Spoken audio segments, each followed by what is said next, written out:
옛날에 여러 차례 여러 모양으로 예언자들을 통해 조상들에게 말씀하신 하나님께서 이 마지막 날에 아들을 통해 우리에게 말씀하셨습니다. 하나님께서는 그 아들을 만물의 상속자로 세우시고 또한 그를 통해 모든 세상을 지으셨습니다. 그 아들은 하나님의 영광의 광채이시며 하나님의 본체의 형상이십니다. 또한 그분은 그분의 능력 있는 말씀으로 만물을 붙드시며 그 자신을 통해 죄를 깨끗게 하시는 일을 하시고 높은 곳에 계시는 존귀한 분의 오른편에 앉으셨습니다. 그 아들이 천사들보다 훨씬 뛰어나게 되셨으니 이는 그들보다 뛰어난 이름을 상속받았기 때문입니다.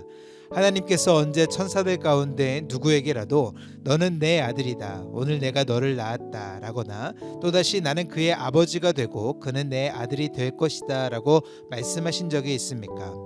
그리고 또 그 아들을 이 세상에 이끌어 오실 때 하나님의 모든 천사들은 그에게 경배하라고 말씀하셨습니다. 천사들에 대해서는 그는 그의 천사들을 바람으로 그의 일꾼들을 불꽃으로 삼으신다고 하셨으나 아들에 대해서는 하나님 주의 보좌는 영원 무궁하며 주의 나라의 규는 의로운 규입니다. 주께서는 의를 사랑하고 불법을 미워하셨습니다. 그러므로 하나님 곧 주의 하나님께서 기쁨의 기름을 주께 부어 주의 동료들보다 높이 뛰어나게 하셨습니다 라고 하셨고, 또 주여 태초에 주께서 땅을 세우셨고 하늘도 주의 손으로 지으신 것입니다. 그것들은 부서질지라도 주께서는 영원히 계실 것이요 모든 것은 옷과 같이 낡을 것입니다. 주께서 그것들을 겉옷처럼 말아 올리실 것이니 그것들이 옷처럼 변할 것이나 주는 한결같으시며 주의 세월은 끝이 없을 것입니다 라고 하셨습니다. 그러나 하나님께서 언제 천사들 가운데 누구에게 내가 내 원수들을 내 발판이 되게 할 때까지 내 오른편에 앉아 있어라 라고 말씀하셨습니까? 모든 천사들은 구원을 상속할 사람들을 섬기라고 하나님께서 보내신 섬기는 영들이 아닙니까? 그러므로 우리가 잘못된 길로 가지 않도록 들었던 모든 것에 더욱 주의를 기울여야 합니다. 천사들을 통해 하신 말씀도 효력이 있어 모든 범죄와 불순종에 마땅한 징벌을 받았는데 우리가 이 큰 구원을 무시한다면 어떻게 징벌을 피할 수 있겠습니까? 이 구원은 처음에 주께서 말씀하신 것이며 들은 사람들이 우리에게 확증해 준 것입니다. 하나님께서도 표적과 놀라운 일들과 여러 가지 기적들 그리고 그분의 뜻에 따라 나눠주신 성령의 은사들로 함께 증거하셨습니다. 하나님께서는 우리가 말하는 앞으로 올 세상을 천사들에게 다스리라고 하신 것이 아닙니다. 그러나 누군가가 어디에 증언하며 말했습니다. 사람이 무엇이기에 그를 생각해 주시며 인자가 무엇이기에 그를 돌보십니까? 주께서 그를 잠시 동안 천사들보다 낮아지게 하시고 그에게 영광과 존귀의 관을 씌우셨습니다. 주께서는 만물을 그의 발 아래 복종하게 하셨습니다.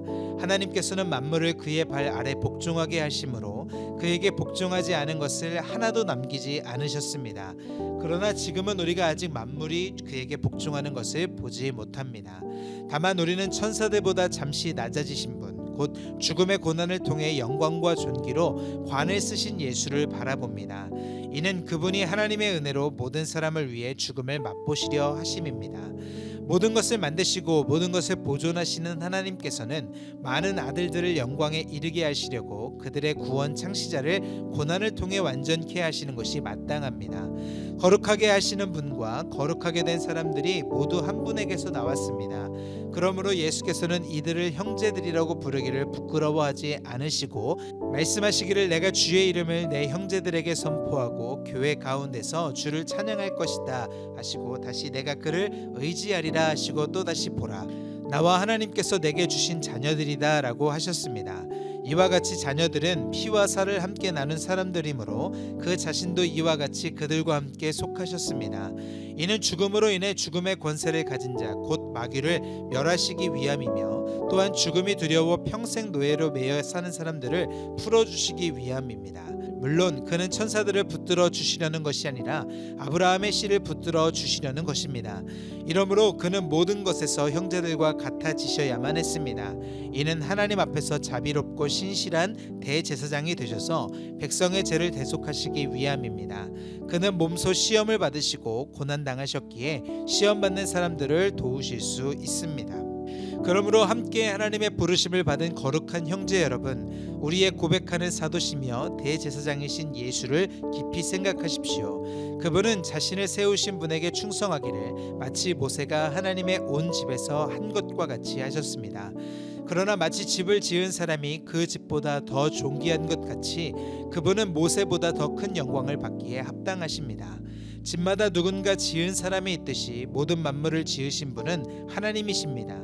또한 모세는 장차 하나님께서 말씀하실 것을 증언하기 위해 하나님의 온 집에서 종으로 충성했습니다. 그러나 그리스도께서는 하나님의 집에서 아들로서 충성하셨습니다. 우리가 소망에 대한 확신과 긍지를 굳게 잡으면 우리는 곧 그분의 가족입니다. 그러므로 성령께서 이렇게 말씀하셨습니다. 오늘 너희가 그의 음성을 들으면 광야에서 시험 받던 날에 반역한 것처럼 너희 마음을 완고하게 하지 말라. 너희 조상들이 거기서 40년 동안 나를 불신해 시험했다. 또한 내가 행한 일들을 보았다. 그러므로 내가 진노해 그 세대를 향해 말했다. 그들은 항상 마음이 미혹돼 내 길들을 알지 못했다. 내가 진노에 맹세한 것처럼 그들은 결코 내 안식에 들어오지 못할 것이다. 형제 여러분, 여러분 가운데 누구든지 살아계신 하나님을 떠나려는 악한 불신의 마음을 품지 않도록 조심하십시오.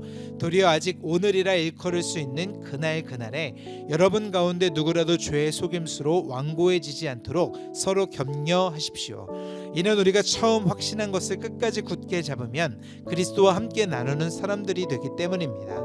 오늘 너희가 그의 음성을 들으면 광야에서 시험받던 날에 반역한 것처럼 너희 마음을 완고하게 하지 말라고 말씀하실 때 듣고도 반역한 사람들이 누구였습니까? 모세를 통해 이집트에서 나온 모든 사람들이 아닙니까? 또 하나님께서 40년 동안 누구에게 진노하셨습니까? 죄를 저지르고 시체가 돼 광야에 쓰러진 사람들에게 아닙니까?